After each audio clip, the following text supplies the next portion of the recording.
right. Good evening, everyone. I am so glad you have joined us for another episode of the Emotional Intelligence series. My name is Joanna Avon. I am an emotional intelligence coach, and I am an author of the book Hard Work of the Soul, where this book I really challenge everyone that reads the book to do the hard work of the heart. Take the time to look into yourself to be able to regulate some of the different emotions that has been driving repetitive cycles in your life, toxic relationships, stagnancies in your life. About 80 to 90% of the decisions that we make is based on us feeling some type of way. And that's why it is so important that you pay attention to your emotional health. So if you have not purchased your book already, you can order at heartworkprecision.com and you will be able to purchase your copy. I'm just so elated because I have a very special guest on. And you guys, I'm telling you, she has been doing the work in this field, in the self development field and wellness field for over 17 years. She has experience of over 17 years. She is a ICF certified coach, a seasoned guide that is ready to accompany you on a remarkable journey of self discovery and professional growth. She has a strong emphasis in executive as well as leadership coaching. And I was telling you, she brings about 17 years of that experience and professional understanding of a corporate landscape. The beautiful part is she believes in a holistic approach to coaching all the way through. She recognizes that true success stems from a harmonious integration of personal well being as well as professional fulfillment. And drawing from her personal journey, she has guided numerous clients in discovering their purpose, nurturing their self worth, as well as cultivating their inner peace.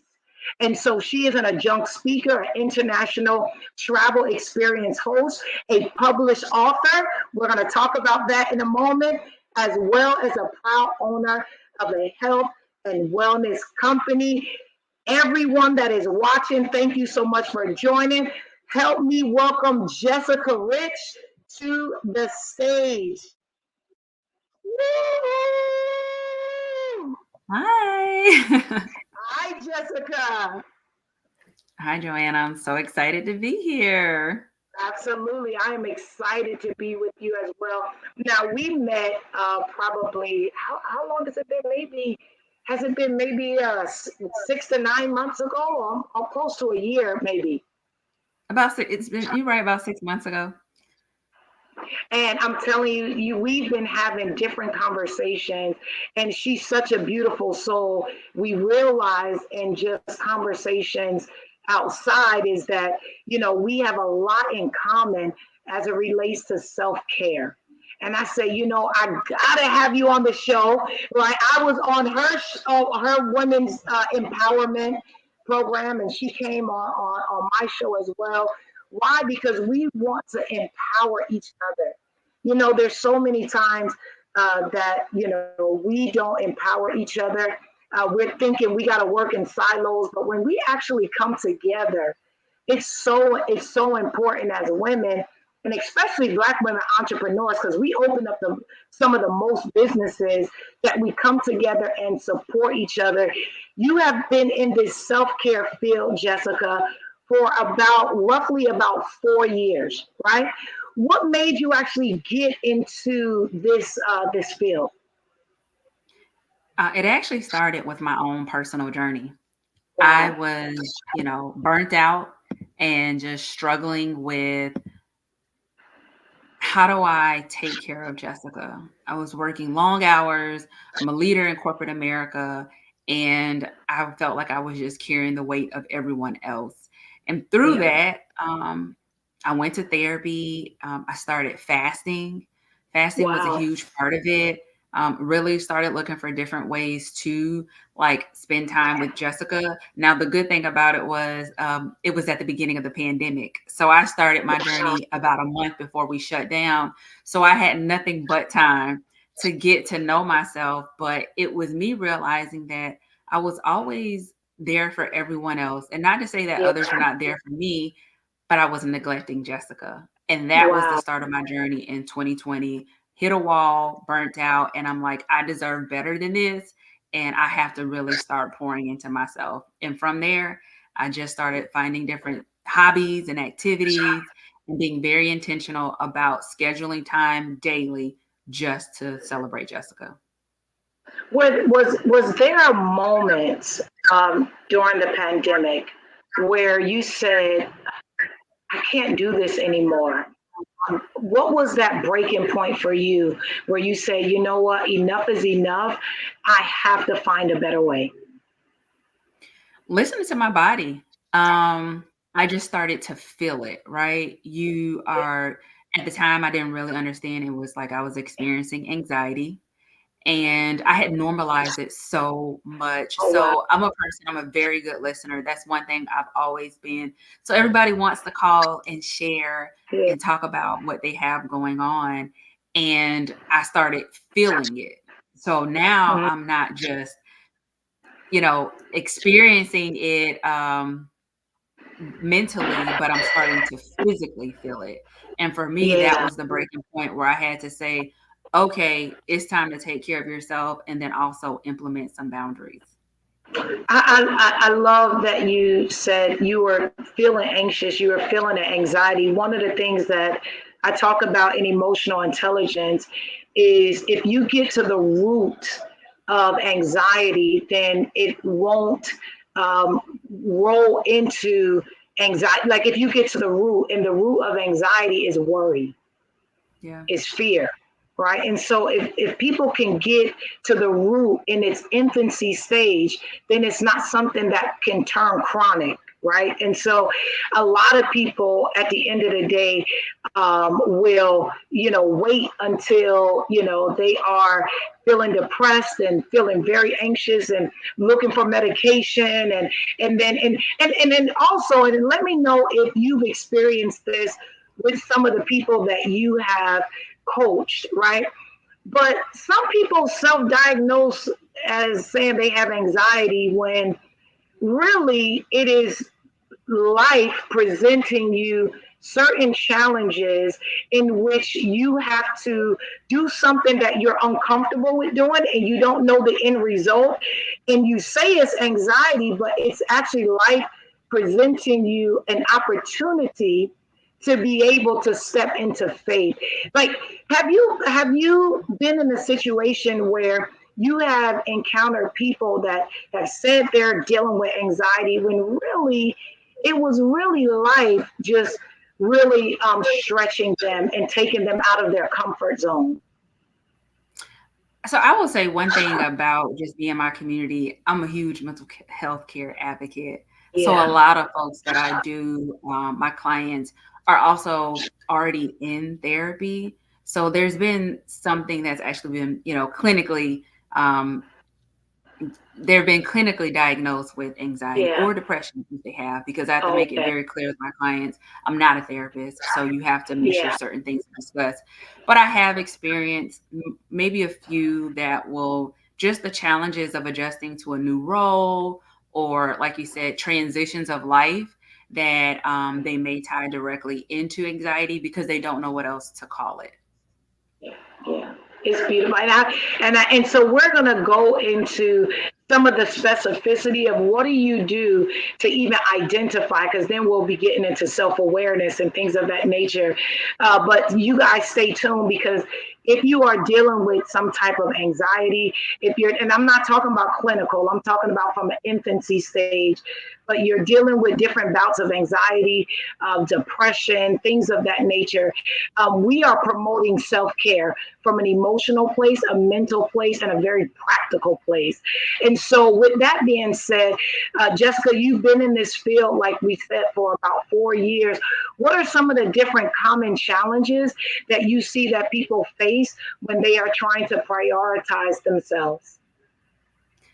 I have to say the number one challenge that I've observed is that people don't think that they're worthy of pouring into themselves.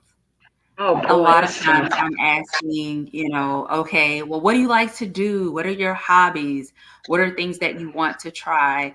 And then we get into, well, why can't you make time for this, right? Because what I like to recommend is start off small.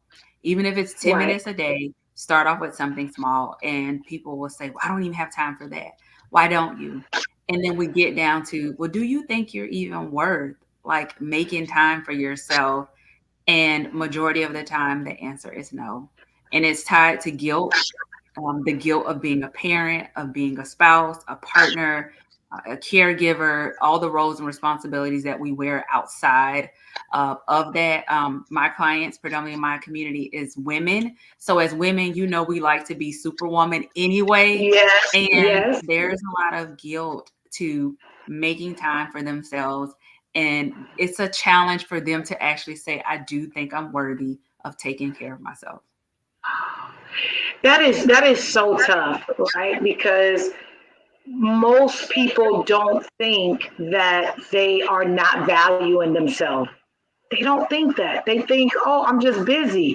I'm caught up. I got to wear so many hats. I just don't have the time. How do you get people to see that this is something that they must prioritize, and make it a something that they are intentionally doing on a regular basis when they don't even feel like they're doing anything wrong?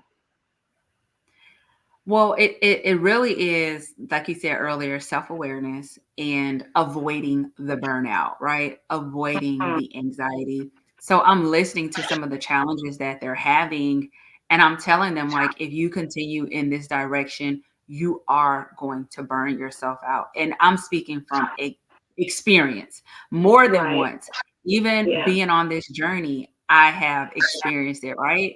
And I have to Yeah. self evaluate what I'm doing is not working. So it's bringing that self awareness and helping them realize your body is telling you you need to slow down and pour into yourself.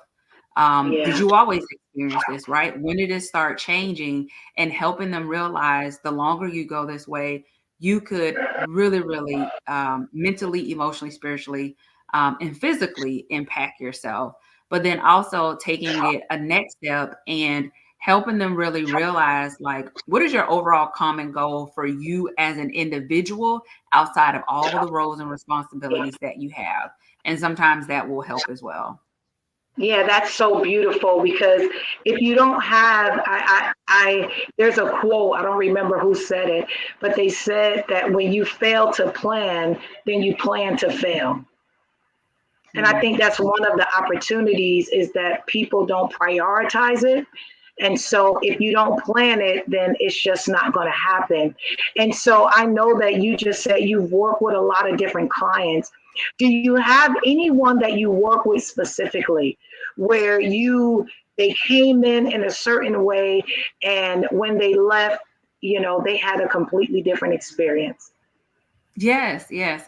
So I had an executive leader who wore a lot of hats, a mother, a spouse, an executive role, in school, like all these certifications, just doing a lot, which, if you're passionate about it, of course.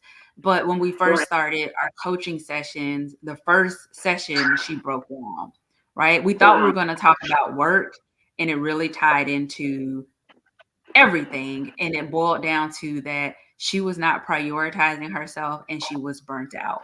And as we started Wow. going through the coaching sessions and unpacking the burnout and why you can't make time for yourself and how that directly impacted her family life, I had to ask the question like, do you think you are worthy of taking yourself to Yeah. lunch, going for a Yeah. walk? And the answer was no, because if I Wow. can take myself for take time to pour into myself, then I should spend more time with my kids and my spouse. And she couldn't separate the two of just being, one thing I love to tell clients is outside of everything else, you are still just Jessica. You are still just Yeah, Joanna. And you have to yeah, remember that you are still Jessica. And yeah. as we worked through the sessions, we were able to unpack why she didn't feel like she was worthy. And it was tied directly to the fact that she was always trying to make her mom proud of herself. So this is a woman in Wow, her 40s, very successful, but she kept taking on additional tasks to make her mother proud. And wow, because of that, she did not feel like she was worthy of taking a break. And it wow, boiled down to, where did that start, right? How can you reconcile that, right? Do you know if your mother is proud of you, which she was? And it's her really taking time to say, let's start creating certain hobbies and habits that you can implement throughout the day that doesn't take away from all the responsibilities that you're handling. And as a result, she saw an overall impact in the relationship with her children, spending more time with them, spending more time with her spouse, but then also pouring into herself. And it came from the mindset shift of, you thought that you were not worthy of pouring yeah, into yourself, thinking it was one thing, but in yeah. reality, it was something completely different. So we were able to unpack that. I mean, and that takes a lot of introspective work and self discovery. I mean, I remember when I was during a pandemic, I believe a lot of people struggled mentally and emotionally during the pandemic because it forced everyone to sit down with themselves. It forced everyone to sit with their children. It forced everyone to help their children with work. Like it was, how are you helping a 5 year old online and you have to be their teacher? It was very difficult for a lot of people during that time. And so what people ended up doing is they end up getting burnt out, right? They said, I can't do this. A lot of people end up changing careers. A lot of people ended up getting divorced. A lot of people end up going to substance abuse, all because they didn't have the tools that was necessary to really be able to foster healthier self-care strategies, right? Because you would think that's the perfect time to work on yourself. But I think people started looking at themselves and they didn't recognize themselves in the mirror. How often do you speak with people, Jessica, within your community that they get to a certain age and they have completely forgotten who they are? Um, I wouldn't even put an age on it. I think Wow. a lot of people that I talk to, one of my favorite questions to ask people is like, who are you? Who is Joanna? And I love Yeah, to hear the response to see if they truly know who they are beyond yeah, the hat of, I have a master's, I'm a PhD, I'm a doctor. Those are all wonderful things.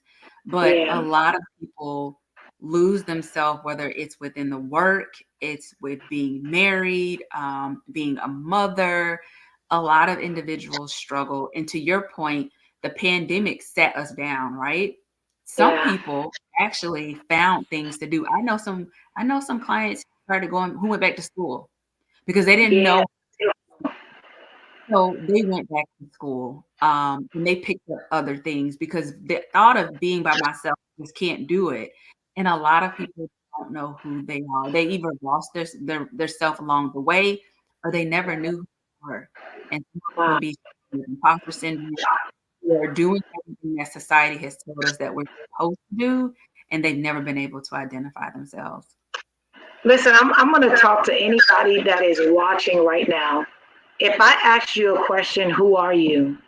And you say, I'm a mother, I'm a wife, I am a business owner, I'm in ministry, whatever the case may be.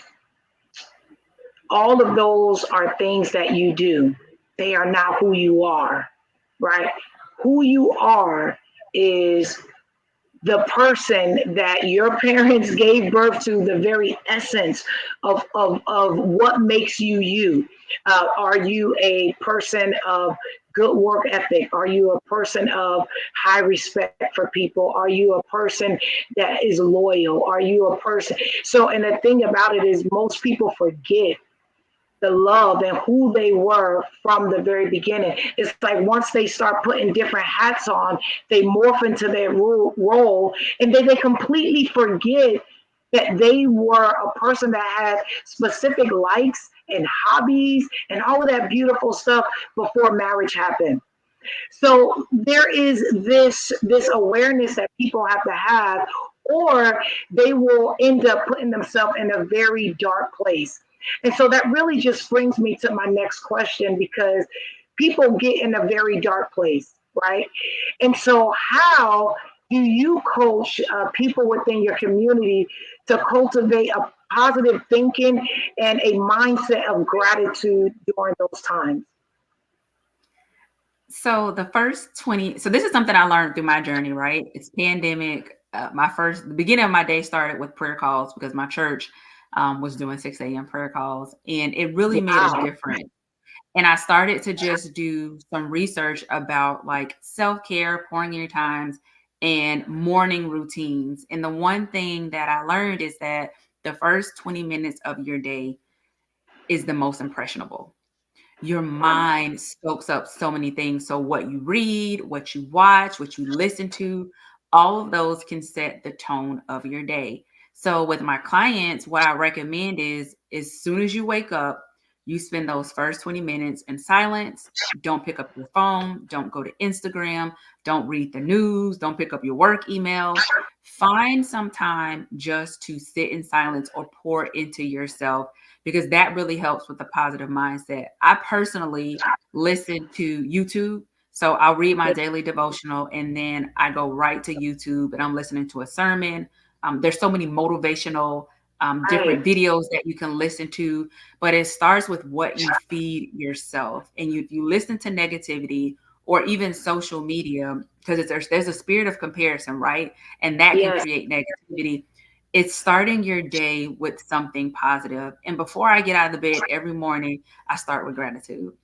I thank God for waking me up every morning. And that's something that I started during the pandemic consistently. And it's really about you owning what you want to feed yourself in the first 20 minutes is the alpha stage, and that is when you should do it. And if you're a mother or a father, I've heard people say, well, as soon as I get up, I got to get kids ready for school. Maybe you should wake up a little bit earlier. It's only 20 minutes, right? It's only 10 minutes. But it's starting your day with that mindset and speaking it. I think one of the things that people forget is that we are an energy source. People think that they're like the energizer battery. They can just keep going and going and going. And it doesn't work that way. We are an energy source. And just like a phone that has to get charged up or sometimes have to reset, we require the same thing. We need rest, we need relaxation, and we need things that is going to positively lift our mood, because emotions is a literally it's an energy that drives you to action or away from action. And so a lot of the times we have to be intentional about putting positive things that will create a high frequency of energy, and we actually feel better. So listen to positive messages, saying gratitude. It puts you in a positive state of mind. And now all of a sudden, now you feel like, okay, I can take on the day. And I do the same thing, Jessica, in the morning, gratitudes and things of that nature. And so if anyone that is watching, if one of the first things that you do is grab your phone, not to put on YouTube for motivation, but to check your messages, you are being drained mentally from the first time that you wake up. And so don't be surprised if 10 minutes later you feel like going back in the bed to roll over, because you're literally being drained. And so, thank you, Jessica, for really sharing the first 20 minutes of the day. Really focus on sitting in silence and feeding your energy source so you can be in a positive state of mind for the rest of the day. What are some other different strategies, because I know parents are out there and they say, just like you said, my kids come in, and they're jumping on me, or I have to get them to school, or you know what, I got to check this email really quickly, or somebody calls them on the phone. What are some different strategies for setting and maintaining a healthy balance for your self care? So one thing I would say is you mentioned your phone. My work email, my work phone does not leave the third floor. Wow. So in my house, I was very intentional that it's a townhome, but I was intentional that I wanted to separate my office from everything else that was personal. Wow. So I can't touch my work phone, right? Why is your work phone in the room with you at night, right? That's your space. When I designed my room, I told the individual who was helping me, I was like, I want this to be a place of peace. Why would you Yeah. bring that into your place of peace where you relax? So the first thing I would say is stop bringing your work phone into the bedroom. Also, if you have children, find a healthy routine for them too, right? So I know a lot of parents like to the tablets, but maybe find something positive that they can listen to at the start of the day so you can still pour into yourself. If you feel like it is just so crazy and hectic in the morning, right? And there's just no way that you can do it, getting up an extra 20 minutes, you don't have the time. I would say if you drive into the office, use that time. A lot of Yeah. times I hear clients say, well, I was talking to so and so. Every morning I'm talking to so and so on my way to work, or I'm listening to this and that. Why don't you take that time to pour into yourself, whether that's an audiobook, YouTube, or just writing in silence? That can also be a strategy for you to make time for yourself. And that's a good boundary that you can implement in place to figure out like how do you make time for it, but then also knowing your capacity when it comes to what you can and cannot do. And as you Right. make time for yourself, you'll realize like I don't have time to do this and I don't have time to do that, and then you have to start saying no, because you want to Yeah. make sure that whatever you're doing, it's making sure you say yes to yourself, and sometimes that's saying no to others. Jessica, that's you said saying no. So many people, it is very difficult for them to say no. Yeah. Why do you think it's so difficult for people to say no? Guilt. Yeah. um that you feel like you have to do this for this person, or this person has done so much for you. I'm talking about parents. A lot of Yes. times I'm working through the boundaries with parents, Yeah. also in the workplace. Am I going to look bad, or I won't get this promotion? And I'm here to tell you, I have been saying no since 2020. And That's the beauty of it beautiful. all is that I have seen my mother and my sister implementing boundaries in their life. And that's from me Yeah. telling them no. In the workplace, I've been promoted since I started my journey. I've had different opportunities by me saying no. And I even created a culture and environment where my direct leaders, the first thing I say is, do you have capacity? Some situations Mhm. I can't do that, but I'm leading by example as well. And the people around me are flourishing. But I've had clients who said, my mom hasn't spoken to me in 3 months. I Wow. haven't spoken to my mom in 6 months because I'm setting my boundaries in place. And it can be difficult, but if you stick with it, it will be so rewarding. It really Yeah. will. Absolutely. I think people really are short sighted on the power of no.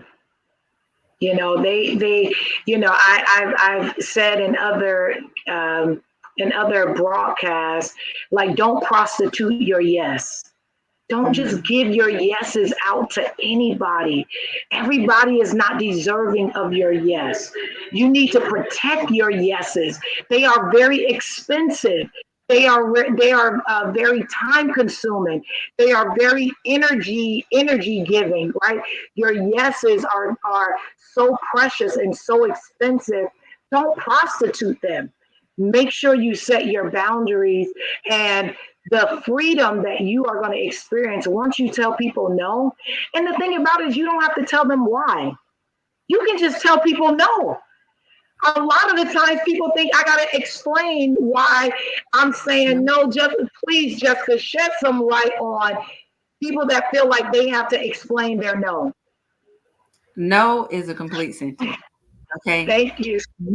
You're explaining yourself, which means you're explaining why you are worthy of saying no and pouring into yourself or whatever you have going on. But to your point, like you can't the value it comes into saying no when you are choosing yourself is so important. You don't owe anybody an explanation, right? Absolutely. Even if mom, if you're listening, I don't tell my mom, yes or no. It's a level of respect. I'm an adult, right? And you have raised me to be a wonderful woman. Respect the fact that I said no and that you understand it. But I think we also get into this place because we feel guilty and we don't want the person to go 3 to 6 months without talking to us. We don't want the friend to not invite us out, or we don't want the friend to continue to be a friend. But anybody who loves and care for you will respect the decision that you make and when you choose yourself. And I also want to say, don't say, let me think about it, because you have to relive the experience of how you felt when you told them the first time, let me think about it, because that's really a no. And guess what? When they come back, now you are feeling, having those emotions and experience of like, what are you going to think? So now you've lived it twice. Just say Yeah. no. And if you know what, if they get upset, they'll get over it, right? Some people take some time, but the only way people will respect you and honor you is when they see that you are serious about it, and that's it. Now, there's some situations where people like, no, I have a conflict, but they really want to do it. Can we reschedule for this? Or like, but I'm available this day. Don't get into the habit of that. But for the most part, you do not have to explain anything. No, period.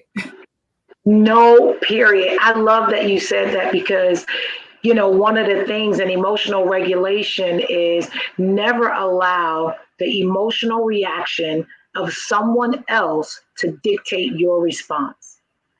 And so a lot of the times people will not say things. They'll hold in their true feelings, what's really true on their heart, because of how the other person may respond to them. And so they're really living in a state of fear. And what they're actually saying in that moment is that how the comfort level of the other person is more valuable than what they feel. And that's truly unfortunate.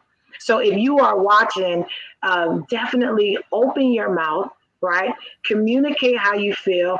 However, if you are speaking to someone in love and with kindness and they don't receive it, that's not on you. That's on them.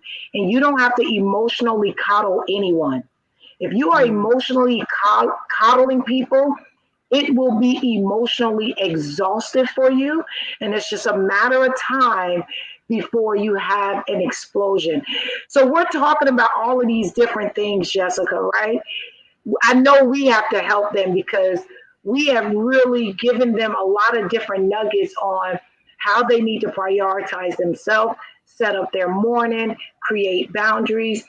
What are some other strategies that can help people incorporate self care into their busy schedules? So a lot of my clients are just busy women, whether they work in the corporate space, they're entrepreneurs. Some can be in the education field. I've had some clients that are therapists. The first thing is like identify what you like to do, right? Write a list out of the things that you enjoy, write a list of the things that you want to try. Look at your schedule. I'm a calendar person. I know some people don't really, some people like to be Yes, spontaneous. I live by my calendar. And the one thing I do is I schedule time for me. So even if it's yes, something as simple as, okay, you've identified all these things that you want to do, you can't do them every day. And self care is not about spending money. But yes, I know the first 20 minutes is my time. So that's already taken care of. Maybe one of those activities, I'm going to schedule some time throughout the month or just once throughout the month, right? I know I'm very busy myself. So I try to dedicate at least, one outing a month for sure. But then look at your calendar and look at different times where throughout your workday, you can make time for yourself. Today, I had a meeting that was canceled, so I went for a walk. All right. I'm like, perfect. 2 meetings canceled this afternoon. I went for a Right. walk. I also encourage folks to schedule time Yeah. to eat lunch. So many people don't eat lunch, or if they do eat lunch, they eat lunch at the desk. Commit to eating away from your desk, even if it's 30 minutes, even if it's Beautiful. 30 minutes. One thing I really, really enjoy is hot coffee in the morning. I was gonna say, So Jessica, you're gonna give them everything, Jessica. I'm, just, Don't I'm give like, them listen, everything. Don't give them everything. You give them I got everything. strategies for days because when people say I can't do it, I'm telling them I'm a person who works 6 days a week, 12-hour days, and I found time Yeah. for me, right?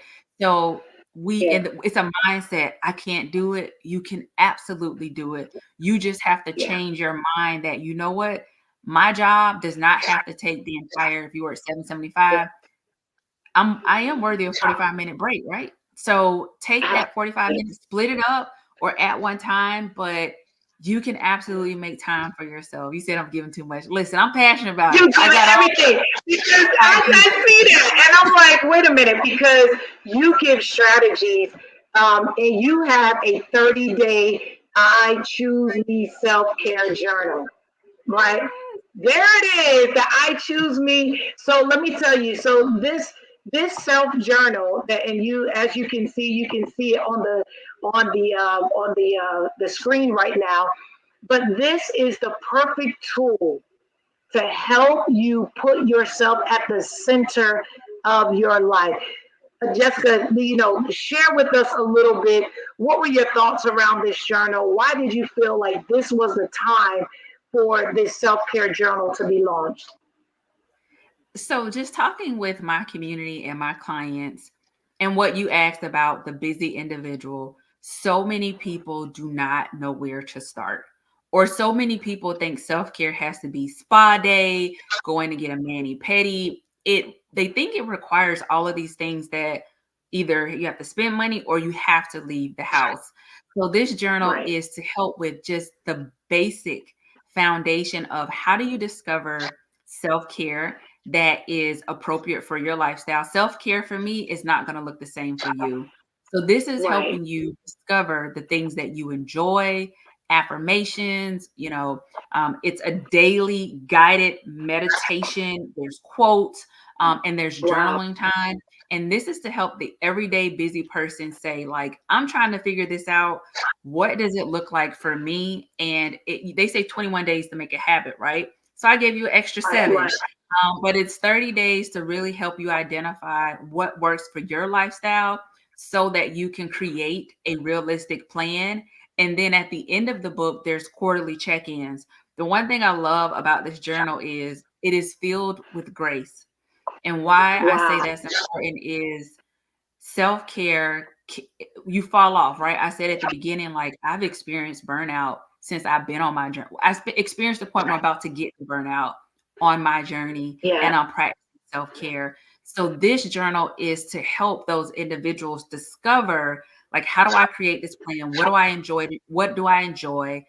What works for my lifestyle? And then the quarterly check-ins is somewhat of accountability, but it gives you an okay, opportunity to say, you know what?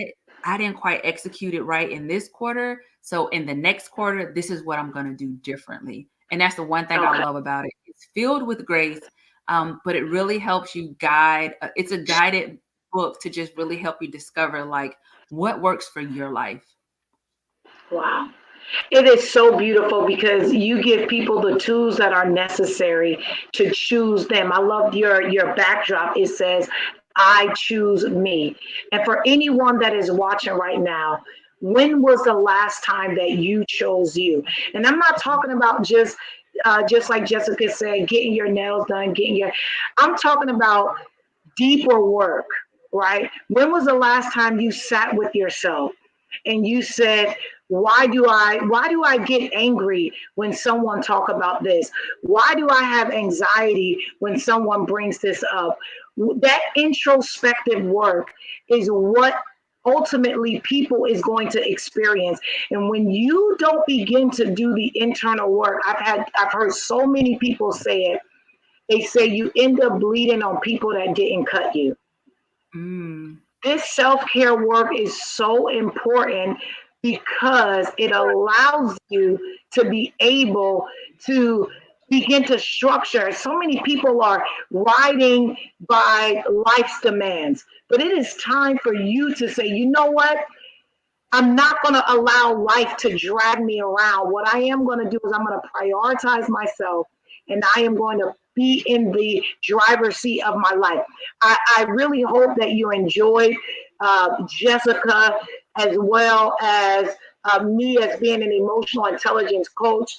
You can find Jessica on Instagram at Coach Jessica Rich, on Pinterest. She is at Choosing Jessica.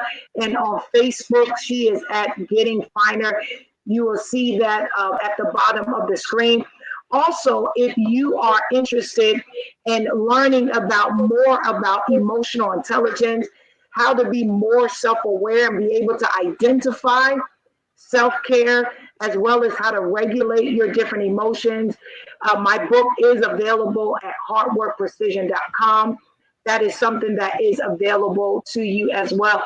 Jessica, I want to leave them with one other thing. Let me just check to see if there's any questions inside of the comment. Jessica, can you go over really quickly how to set boundaries? Someone asked about boundaries. Can you just kind of recap a little bit on boundaries? Yep. So the one thing I would say is going back to knowing your capacity, right? So kind of getting a feel for where you currently are, and then write down 3 to 5 areas in your life where you feel like you get anxious when you talk to certain Yeah, people or you do certain things. So you got to identify where you need the boundaries. And I typically recommend my clients start with who makes you feel uncomfortable, right? You kind of absolutely. implied that you respond based on someone else's emotions. And sometimes in life that can feel like you're walking on eggshells. So Yes, identify those, either the people or the things that make you feel like I feel guilty when I talk to them, like I have to, or I feel like I'm walking on eggshells, or I feel like this creates stress, or you get anxious. Start with those, and then no more than 5, right? Because you have to remember you can't overwork yourself. So 3 to mhm, 5, and then you identify where the boundary needs to be put in place. So for instance, one thing that comes up is, some most women will say like the expectations of their mother and what is yeah, expected of them, or overstepping boundary. I mean, crossing the lines of the boundaries of being in their business or asking them questions. So that may be something where you identify, hey, I need to have a conversation with my mom to say, this doesn't make me feel good. I prefer if we right, not talk about XYZ because I don't like the way it makes me feel. And then every time, he or she brings it up, you have to say, hey, remember we talked about this. This is a boundary, and yeah, I don't feel comfortable talking about this. I don't like the way it makes me feel. So things like that is where you start, but you have to identify those people and those things that don't make you feel the best. Don't right, make you feel like you are worthy and deserving of saying yes to yourself. So that's where I yeah. would say where you want to start. Yeah, it's absolutely pivotal that we allow people to and because we got to be on the receiving end of that as well. If someone has set a boundary, we have to also respect their boundaries as well. And a lot of times people will say, you know what, I'm just not going to talk to this person anymore. No, it's not that. You have to communicate your boundary first. Let me make Correct. sure. You're You right. cannot create a boundary without communicating the boundary, right? And so what ends up happening is sometimes people will say, you know what, I made a boundary and I'm not going to call them anymore. No, that's called ghosting. And that can be emotionally abusive, right? And so if you are setting a boundary, it's so important that you communicate with that person, because what will end up happening if you're not careful, you can begin walking in unforgiveness. Mm, yeah. And that actually brings more anxiety, more worry, more torment, because I've heard someone say unforgiveness is like drinking poison, hoping that the other person gets sick. And so there is a difference between setting boundaries and ghosting someone. And I'm sure, Jessica, you probably heard things of that nature. And so I just want to just ask you one last question.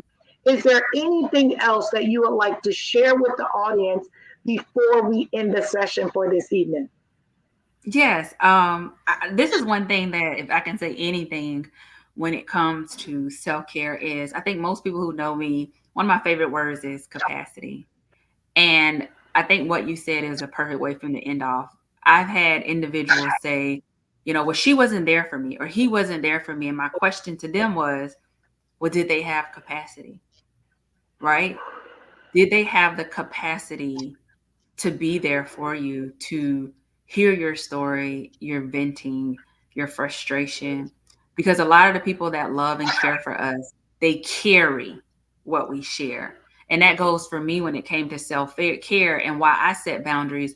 I was carrying what everybody was sharing with me. And the one thing I love about my community right now, my best friend, my cousin, my sister, they start off with, do you have capacity? And if I don't Yeah, have capacity that day, then I don't get to hear it. And I reciprocate yeah, that. What is your capacity like? So know that self-care is can be an uncomfortable journey, because not only are you putting the mirror in front of yourself, you are kind of going to end up putting the mirror in front of people too, the people around you, because absolutely. they have to adjust to this person that you're becoming, and know you're just becoming the better version of yourself. So it's uncomfortable. It is truly a journey. I don't want to say you never arrive, but there's no Yeah, destination. The journey yes, continues in life to choose you, but know that you are absolutely worthy of what's on the other side of it. And you have to yeah. put yourself first. So I just appreciate you having me this evening, and I hope that we were able to inspire someone that is listening and watching.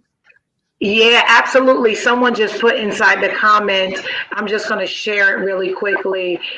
Lisa Smile, she says, some people are just not honest if they have the capacity and they just ghost you.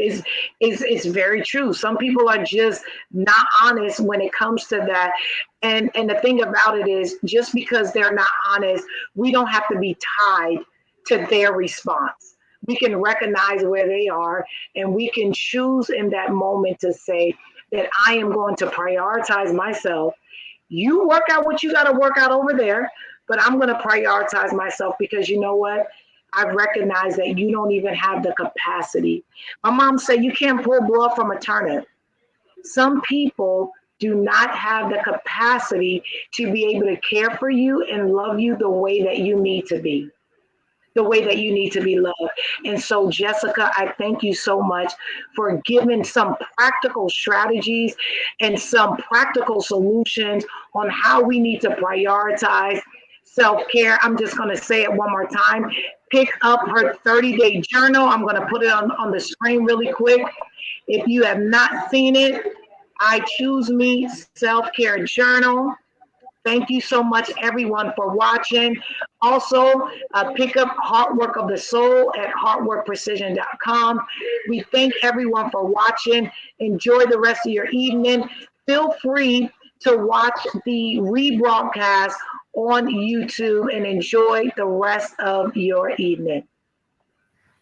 Thank you. You're welcome.